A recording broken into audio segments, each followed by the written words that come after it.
Hello friends, आप सभी का बीएमएस फर्स्ट ईयर चैनल में स्वागत है। तो आज हम पदार्थ विज्ञान सब्जेक्ट का फर्स्ट चैप्टर आयुर्वेद निरूपण है उसके कुछ टॉपिक देखेंगे। उसमें फर्स्ट टॉपिक है लक्षण ऑफ आयु, कंपोजिशन ऑफ आयु। आयुर्वेद दो वर्ड से बना है, आयु प्लस वेद। आयु का मतलब है लाइफ और वेद का मतलब है रियल नॉलेज। तो आयुर्वेद का मतलब हुआ रियल नॉलेज ऑफ लाइफ। अब हम देखेंगे डेफिनेशन ऑफ आयुर्वेद। हिताहितं सुखम दुःखमायुस्तस्य हिताहितं मानं च तच् यत्र उक्तम आयुर्वेदः स उच्यते। इसका रेफरेंस है चरक सूत्रस्थान के फर्स्ट अध्याय का 41 श्लोक। अकॉर्डिंग टू आयुर्वेद, आयु इज़ 4 टाइप।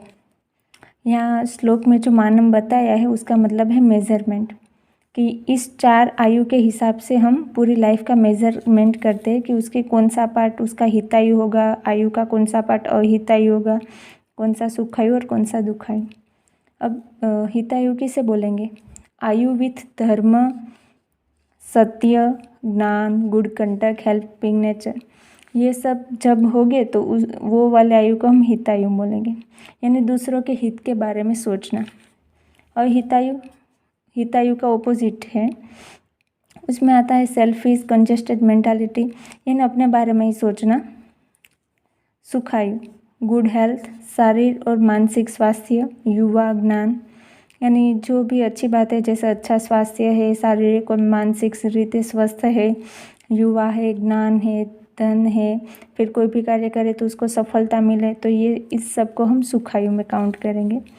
दुखायु, सुखायु का ऑपोजिट, यानी बैड हेल्थ होना, शरीर और मानस विषमता होना, फिर कोई भी कार्य में निष्फलता मिलना, अज्ञान होना, तो ये सब हम दुखायु में इंक्लूड करेंगे।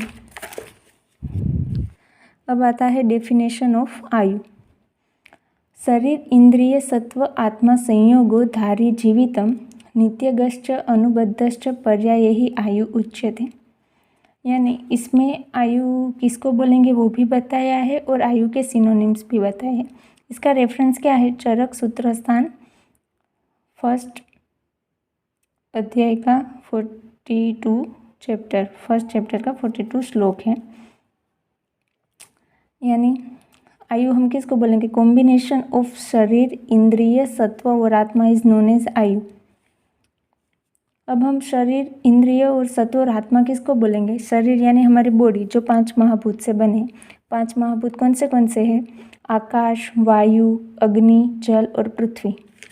इंद्रिय is responsible for sensory perception. कोई भी सेंसरी परसेप्शन के लिए जो रिस्पॉन्सिबल है उसे हम इंद्रिया बोलेंगे। इंद्रिया 2 तरह की होती है, ज्ञानेंद्रिय और कर्मेंद्रिय। ज्ञानेंद्रिय में आता है eye, ear, nose, skin and tongue, ये 5 है ज्ञानेंद्रिय। और कर्मेंद्रिय में आएंगे 5, पाणी, पाद, पायु, उपस्थ और वाक, ये 5 है वो कर्मेंद्रिय में आएंगे। फिर है सत्व यानी माइंड, और आत्मा यानी soul, which is responsible for जीव और चैतन्य। इन चारों चीज़ों का जब संयोग होगा तभी हम उसको आयु बोलेंगे। संयोग का मतलब है कि वो सेपरेट हो सकते हैं, अभी साथ में लेकिन फिर सेपरेट हो सकते हैं। 2 वर्ड आते हैं, संयोग और समवाय। समवाय यानी उससे अलग नहीं होना। जैसे दूध है तो दूध के अंदर कुछ % पानी होता है तो उसको हम अलग नहीं कर सकते, तो वो दोनों उसमें समवाय गुण से प्रेजेंट है, ऐसा हम कह सकते हैं। पर इंसान जब मर जाता है तो उसकी आत्मा है, उसका शरीर छोड़ के चली जाती है, तो वो वहाँ पे वो दोनों सेपरेट हो गए, तो उसको हम बोलेंगे संयोग। तो यहाँ पे हमारी आयु किसको बोलेंगे? शरीर, इंद्रिय, सत्व और आत्मा का संयोग। आयु के सिनोनिम से धारी, जीवितम, नित्य, गुर, अनुबद्ध। धारी का मतलब है शरीर को धारण करना, जीवितम यानी वो जीवित है, नित्य यानी वो नित्य से चल रहा है, और अनुबद्ध यानी एक बॉडी से दूसरी बॉडी में जो सोल है वो ट्रांसफर हो सकता है। लक्षण ऑफ आयुर्वेद। आयुर्वेद की पद निरुक्ति देखें, आयुषः वेद आयुर्वेदः, यानी आयु का जो वेद है वो आयुर्वेद है। दूसरी निरुक्ति क्या है? आयुर्वेद यति इति आयुर्वेदः, चरक सूत्रस्थान 13:23, यानी जिस वेद से हमें आयु के बारे में ज्ञान मिलता है उसको हम आयुर्वेद बोलेंगे। अब आयुर्वेद का एम क्या है? आयुर्वेद के 2 एम हैं, स्वस्थस्य स्वास्थ्य रक्षणम और आतुरेश्य विकार प्रशमनम च। स्वस्थ यानी स्वस्थ व्यक्ति, स्वास्थ्य यानी उसका जो हेल्थ है वो उसकी रक्षण करना, जो टू प्रिजर्व द हेल्थ, जो स्वस्थ व्यक्ति है उसकी आयु की रक्षा करना, उसको स्वस्थ ही बनाए रखना। दूसरा है आतुरेश्य विकार प्रशमनम च। आतुर यानी रोगी और विकार यानी रोग, रोगी के रोग को दूर करना, टू ट्रीट द डिजीज़। तो ये हो गया एम ऑफ आयुर्वेद। अब हम देखते हैं डेफिनेशन ऑफ हेल्थ। ये हेल्थ की डेफिनेशन है वो WHO ने भी एक्सेप्ट की है। सम दोषः सम अग्निश्च सम धातु मलक्रियः प्रसन्न आत्म इंद्रिय मनः स्वस्थ इति अभिधीयते। रेफरेंस है सुश्रुत सूत्रस्थान 15वें अध्याय के 47 श्लोक।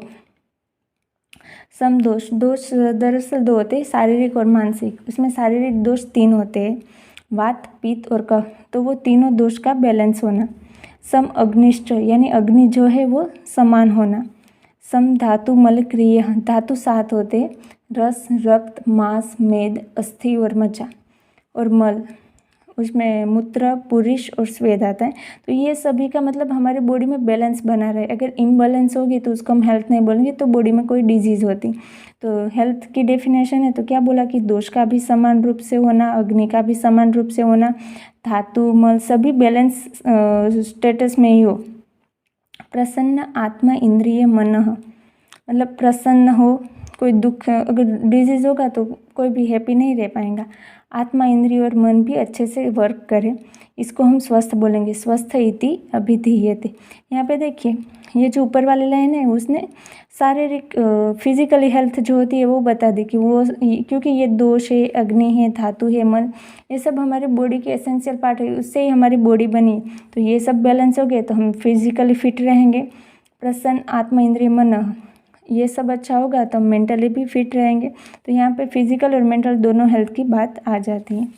द नॉर्मल स्टेटस ऑफ दोष, धातु, मल, अग्नि, मानस एंड आत्मा इज नोन एज स्वास्थ्य। अब हमें आयुर्वेद क्यों पढ़ना है तो उसका ये आंसर है कि धर्मार्थ काम मोक्षाणाम आरोग्य मूलम उत्तम। चरक सूत्र स्थान के 1 अध्याय का 15वां श्लोक। यानी जो 4 पुरुषार्थ है जो हमें अचीव करने हैं, धर्म, अर्थ, काम और मोक्ष। धर्म यानी राइटनेस पाथ, जो भी सच्चा है वो। अर्थ यानी earning the money but legal way, not illegal way. काम यानी फुलफिल द डिज़ायर, हमारी जो कुछ भी इच्छा है उसको लीगल वे से फुलफिल करना। और मोक्ष यानी मोक्ष की कैवल्य प्राप्त करना। अगर ये चारों हमें लाइफ में अचीव करने हैं तो हमारी हेल्थ अच्छी होगी, तभी तो हम कुछ कर पाएंगे। इसलिए बोला health is important to achieve dharma, artha, kama and moksha. Thank you.